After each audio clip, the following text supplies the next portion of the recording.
think I started 2015, maybe the end, maybe beginning of 2016. And I remember my business 20x'd in 2016. So within the first year.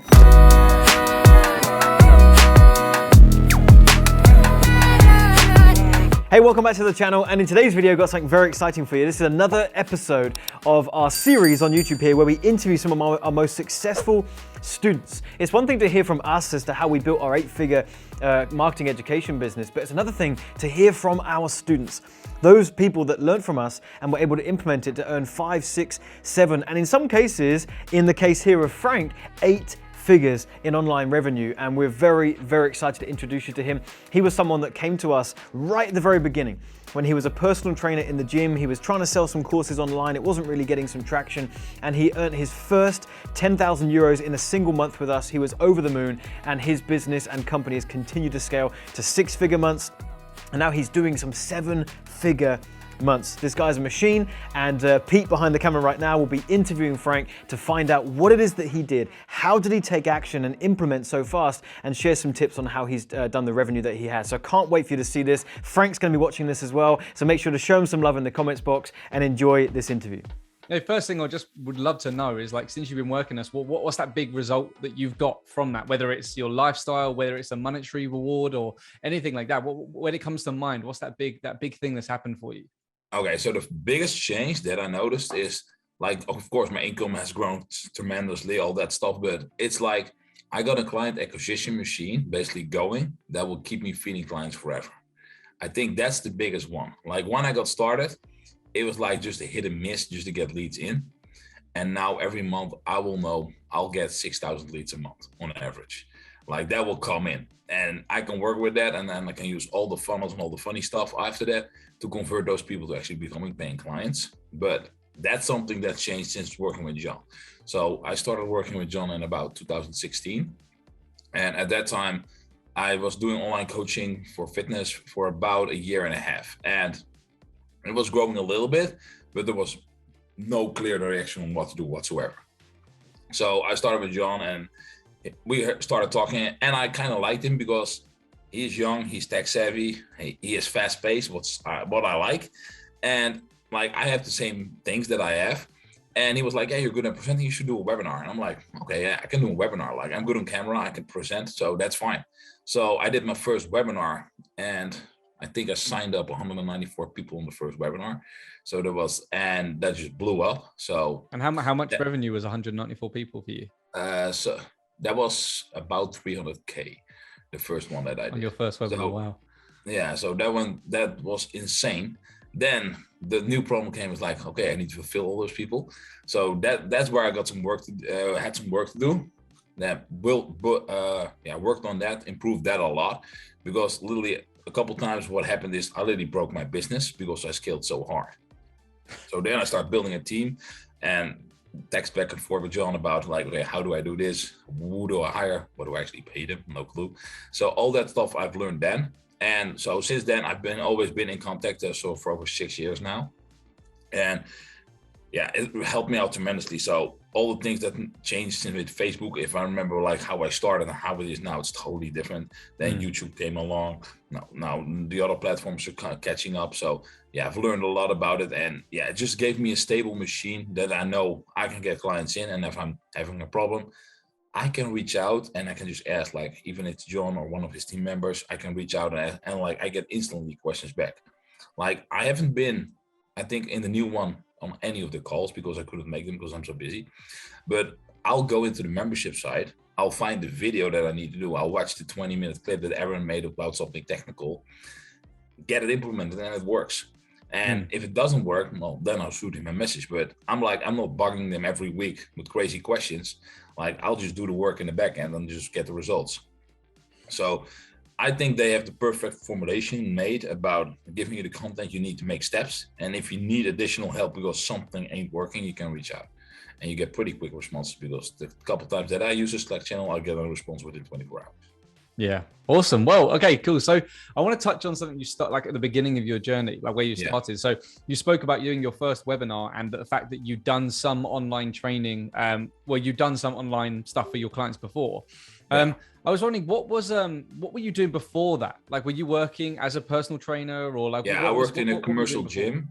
I worked in a commercial gym as a personal trainer, where I was basically training clients one-on-one. And then in 2014, I decided to make the switch to become an online coach. And the first thing that I was terrible at selling. So I did manage to get people on the phone, didn't know how to close. So that improved by doing a lot of reps, too many reps if you ask me now. But then I started to get some clients, but then the hard part was at some point it was like, okay, how do I actually get people to see the value that I can give them and actually see my marketing, what I can do for them before they actually sign up? Because now it was always like, I got an amazing result with this person and then their friends applied for the coaching, but I never got somebody from somewhere else. It was always very local.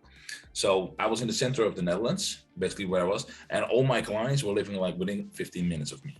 And then what I basically did is like, I started learning how to use ads and basically do the webinar. And then I managed to get people from like all over the country to sign up. So my content is all in Dutch.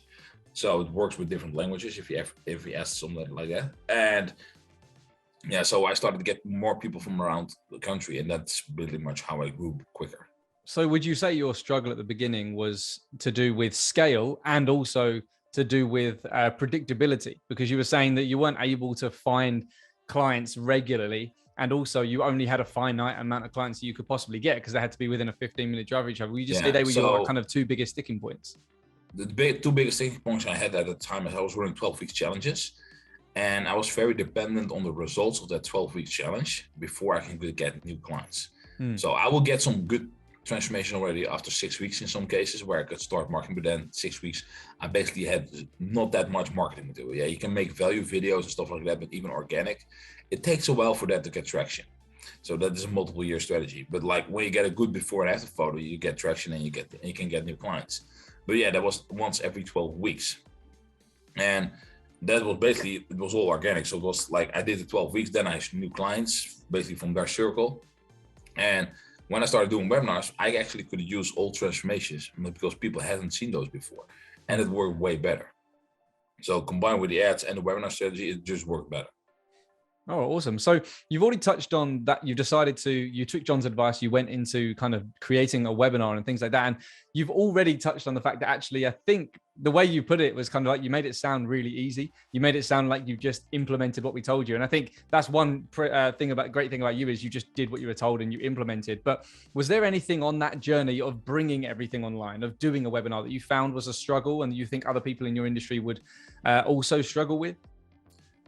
So one thing that I remember is like I built the webinar and then I sent it over to John for a review, and he basically said, "You're teaching, you're not training people to actually." He talks about the wow, not how effect, and I basically made it my webinar telling you exactly what you need to do to get results. Like that was the first thing I did. Like he was like, "I make a webinar from this to this," so I literally broke down perfectly how you get a certain result. He's like, yes, why are people going to buy? You literally told them what to do.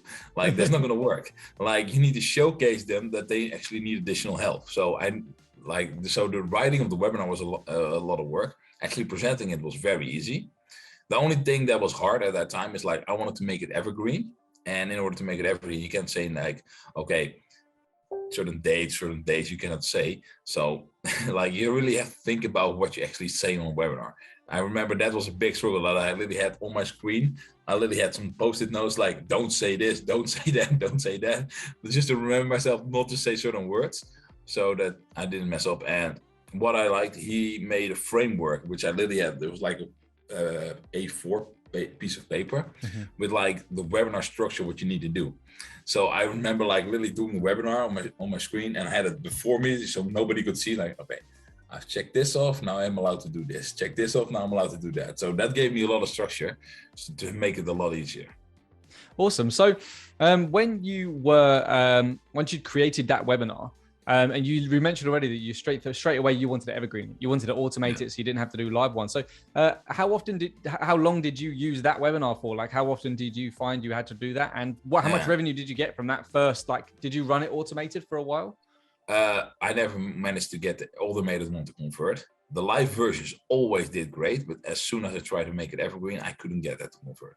Okay. So I just kept doing them live bi-weekly because those worked. like the total revenue of it, I actually have no clue. Like I literally have to look that up, but it's a lot.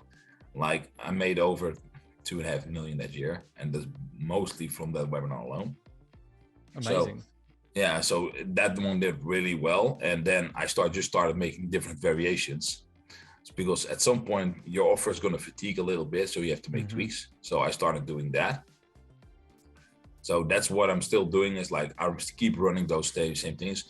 Like, so the end funnel is always the same webinar to call and then basically close them. But like the way to get them in, yeah, that's changed a lot since then. Awesome. So once you had kind of done your webinar, you knew what was working. Now you've got to a point that you could kind of easily repeat it. But was there anything in that journey? I mean, you already talked about your first time, the wow, not the how was the thing you struggled with. But when you got into that thing, was there a big lesson that you learned from realizing that, because that's obviously a big lesson you learned as well, is that the automated for some reason wasn't necessarily working for you. So did you find it a struggle to keep up with doing live webinars that often? Or did you find a system that helped you with that? So in the beginning, the problem was mostly my personal time, because like the webinar was doing really well, signed up a lot of clients, but I was way too involved in the fulfillment process. So that made it very hard to actually do the webinars, because I was like, yeah, I got all those people to coach. I cannot let them down, because if I don't do that, they will get a bad name and I won't work anymore. So then the biggest struggle became is like, okay, how do you actually build and train a team to help with fulfillment? So that's where I worked on the last probably 2-3 years, like a lot on, just to improve that a lot, to make that better. Because that was something in the beginning that I was like, oh, I can do this myself. I can do 150 clients on my own and stuff like that. And then the 150 clients came and it just kept growing. And I was like, yeah, it starts to take up a lot of time to fill all those people. And that made it a lot harder. So then it was more like systematizing my coaching. I remember having a call with John, and we went over basically my program, how it looked like. And he's like, yeah, that's too much content. That's way too complicated. I want you to make 20% of your program. So, and just take 80% out. You don't need it. Just do the 20% to get results. You'll get better traction and better results. And I remember doing that. I came back to John. He's like, yeah, you need to take out another 80%, make it 20% again of that. I was like, that's impossible. He's like, no, it's possible. Like, you need to be crystal clear on how people get the results, because then it becomes an efficient process. And then somebody else, the additional content we can use eventually, but we're not going to use that.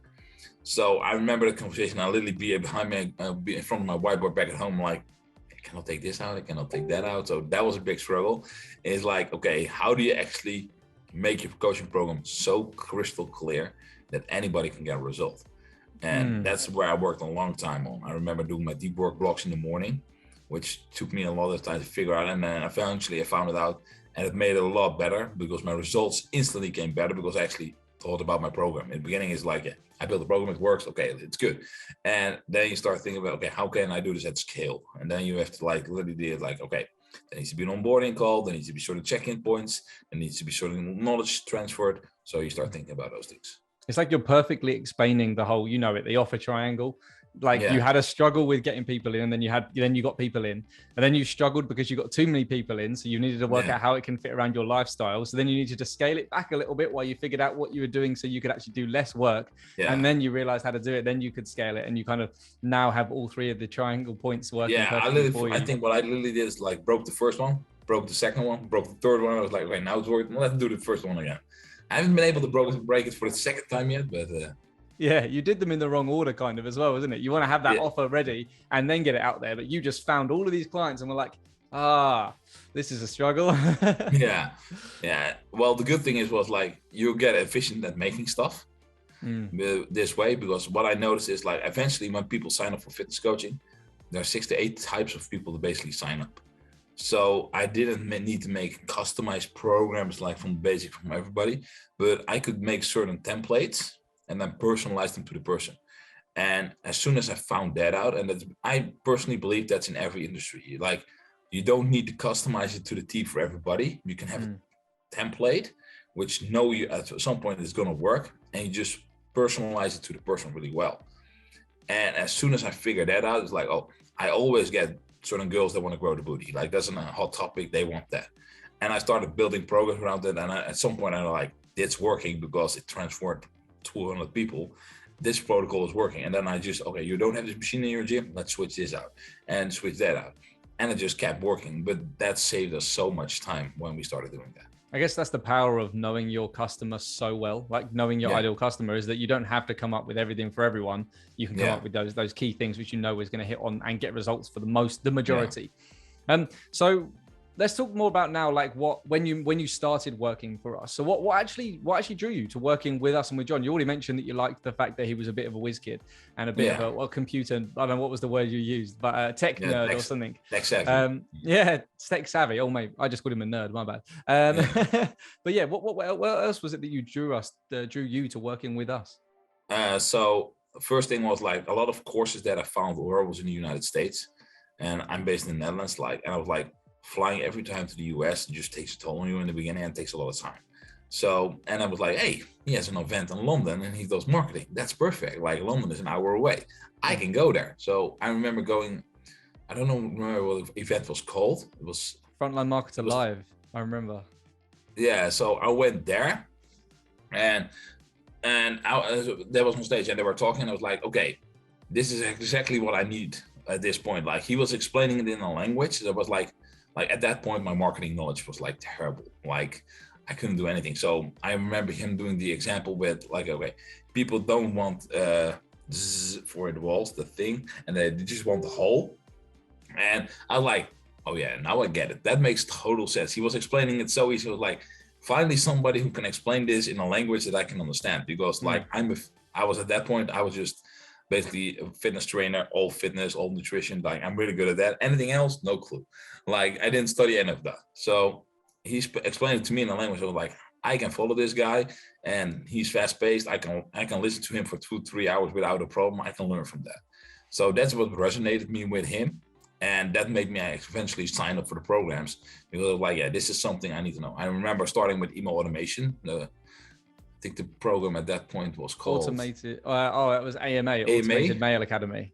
Yeah, that's when the first one I started with. Just because I was like, yeah, email is a big thing, like, and I need to start doing emails. And that's where I started with. Then it became Add Value. Then I started with YouTube. So yeah, I basically did them one by one, and they all work really well. Awesome. So had you tried any other coaches before coming to us, or had you not even thought about it yet? We were just the first people you came across. I tried one in the Netherlands, which I didn't like because first of all, I had to read a lot and I like videos more. So that probably is one. And I didn't resonate with the style that they wanted to do. It was more sleazy selling. And I would like more like an evidence-based approach and people that come towards you and basically say like, yeah, I'm ready to work with you. So I didn't like the style that they were teaching. Okay. And so once you started with us, you implemented, we've already spoken a lot about that. How long was it into your journey with us until you started seeing results? I think I started 2015, maybe beginning of 2016. And I remember my business 20x'd in 2016. So within the first year. 20x, wow. Yeah. So what was that income growth then? What was that from? You said it was like 2.5 million in that year, was it? Yeah. That's amazing. Yeah. That's a big jump. That was a really big jump, which gave a lot of struggles as well. But it's a luxury problem, so I don't mind it. And so how did it feel for you, your wife, your family? Like how did your life change once you realized that this was possible? Like like you said earlier, you realized the biggest thing was I can now guarantee that I have 6,000 leads come every month. Like how does it feel to now have that like at the click of a finger? Yeah, so it makes a lot of difference. Like I remember my wife used to work as a personal assistant. She quit her job. She basically retired and then decided like, I'm going to go to females and just do the fun stuff. So now since we had the baby, she just does the sales calls, which she enjoys, and she creates content. Like the rest of it is basically structured in the back end so that she doesn't need to do it. So yeah, so we changed a lot. Like if I see like how we used to live and we're able to live now, like we can travel probably like 40 weeks out of the year. We go to like fun places. So yeah, it changed a lot since then and just gave us so much more freedom. Like I remember when I used to do my work, I was like, I need to be here, I need to go there, I need to do this. And I was like, I get to do this, I want to do that. It's more like I switched from that level basically. Amazing. So kind of like start to wrap it up now. So like where's your business at like right now? So I think your business has changed a fair bit since you started working with us all those years ago. So where are you at right now? What kind of stuff you're working on, and kind of like what is that overall kind of let's be honest, like what is that overall revenue number that you've managed to reach to now because of the stuff that you've learned from us? Yeah, so right now we're hovering around 7.5 million a year. So that's basically the point where we're at. And now it's just like I'm working a lot with getting my team better. So it's more like me stepping back and actually diversifying more within team members and getting them to a higher level. Like they're good, but like you always want them to get better. Like that will keep going on. So it's a lot about training them, personal development on them, just getting them to the level where I want them to be at. Amazing. And so last question, for anyone that is in a similar industry to you or another entrepreneur looking to do this kind of thing, if you have any piece of advice that you could give to someone which that you have found out on your journey, just so that when someone watches this, they can kind of be like, oh, that's actually something that I can take away and implement now into their journey as an entrepreneur. Yeah. So I actually got this question about a half an hour ago. And it was another entrepreneur. He's like, yeah, I got this amount in my bank account. Where should I invest it in? What should I do? And he was like, do I need to put it in crypto, put it in stocks, all that stuff? And I'm like, probably not the best return on your investment in the long haul. Because if you invest in skills that will make your business grow, that has a far higher return on investment than anything where you can put your money in. So I was like, put it in marketing knowledge, put it in sales training, put it in copywriting, put it in public speaking, and one of those 4 skills, and you'll be set for life. Because you get really good at those, you will eventually grow. So if you're now right now in the spot where you're basically thinking like, I got some money saved up and I really want to grow, like investing in marketing and getting really good at that is probably one of the things that like it's going to get you at least the leads that you can talk to. Like that's the first problem you need to get better at. It's like you need to get people in. And if you don't get people in, like it doesn't matter how great your program is, it's not going to work. So it would be one of the first things I would recommend. Perfect. Dude, thank you so much for your time and taking your time out of your day to do this. I know you're super busy and I know you've probably got more speaking to go and do. No, actually take a flight to London. Oh, you're going to London? Yeah. I actually think nice. that she's young because I go to Matt Wilson's event. Oh, we'll see you there. Yeah. Yeah. So awesome. Yeah, I'm going to be there on Thursday. Yeah. So I'll see you there.